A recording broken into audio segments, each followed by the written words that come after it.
മലപ്പുറം കരുവാരക്കുണ്ടിൽ വീണ്ടും കടുവയെ കണ്ട ടാപ്പിംഗ് തൊഴിലാളികൾ ഓടി. കേരള എസ്റ്റേറ്റ് സി ഡിവിഷനിലെ കുനിയൻമാടിലാണ് കടുവയെ കണ്ടത്. വനപാലകരും RRT സംഘവും സ്ഥലത്തെത്തി. വിവരങ്ങളുമായി ശാന്തകുമാർ ചേരുന്നു. ശാന്തകുമാർ, എന്താണ് നിലവിൽ അവിടുത്തെ സാഹചര്യം? ഈ RRT സംഘം എത്തി ഇപ്പോഴും പരിശോധന നടത്തുകയാണോ അവിടെ? കടുവയെ മറ്റാരെങ്കിലും കണ്ടതുണ്ടോ? ഇത് ഒരു ജനവാസ മേഖലയാണോ? എന്താണ് വിവരങ്ങൾ? ശ്യാമിനി, ഇന്ന് രാവിലെ 5 മണിയോട് കൂടിയാണ് ഈ റബ്ബർ ടാപ്പിംഗ് തൊഴിലാളി ജാർഖണ്ഡ് സ്വദേശികളാണ് 9 പേരടങ്ങുന്ന സംഘമാണ് റബ്ബർ ടാപ്പിങ്ങിന് പോകുന്നതിനിടയിലാണ് ഈ കടുവയെ കാണുന്നത്. തുടർന്ന് അവർ ഓടി മാറുകയായിരുന്നു. പിന്നീട് അത് RRT സംഘത്തെയും വനംവകുപ്പ് ഉദ്യോഗസ്ഥരെയും അറിയിച്ചു. ഇപ്പോൾ വനംവകുപ്പ് ഉദ്യോഗസ്ഥരും RRT സംഘവും സ്ഥലത്തെത്തി പരിശോധന നടത്തുന്നുണ്ട്. പക്ഷേ കടുവയുടെ സാന്നിധ്യം അല്ലെങ്കിൽ കാൽപ്പാടുകളോ എന്നും ഇത് കണ്ടെത്താൻ അവർക്ക് കഴിഞ്ഞിട്ടില്ല എന്നാണ് അറിയാൻ കഴിയുന്നത്. എന്തായാലും വിശദമായ പരിശോധന ഇപ്പോഴും തുടരുന്നുണ്ട്.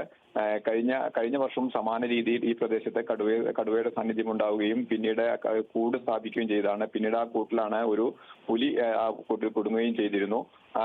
ഈ കരുവാരക്കുണ്ട് മേഖലയിൽ ഈ പതിവായി ഇത്തരം സാന്നിധ്യമുള്ള ഇടങ്ങളാണ്. ഈ കേരള എസ്റ്റേറ്റും സമാന രീതിയിൽ തന്നെയാണ്. എന്തായാലും പ്രദേശവാസികൾ ആശങ്കയിലാണ്. ഇപ്പോൾ കടുവയെ കണ്ടതിൽ നിന്നും ഏകദേശം ഒരു 1.5 കിലോമീറ്റർ മാറി ജനവാസ മേഖലയാണ്. അവിടെയുള്ളവർ ഇപ്പോൾ അത് ശക്തമായ നിരീക്ഷണം വേണമെന്നുള്ള ആവശ്യം ഉന്നയിച്ചിട്ടുണ്ട്. എന്തായാലും വനംവകുപ്പ് അധികൃതർ നാട്ടുകാരോട് ജാഗ്രത പാലിക്കണമെന്നുള്ള ആവശ്യമാണ് ഇപ്പോൾ ഉന്നയിച്ചിരിക്കുന്നത്. ശരി, ശാന്തകുമാർ വെള്ളാലത്ത് വിവരങ്ങൾ നൽകിയത്.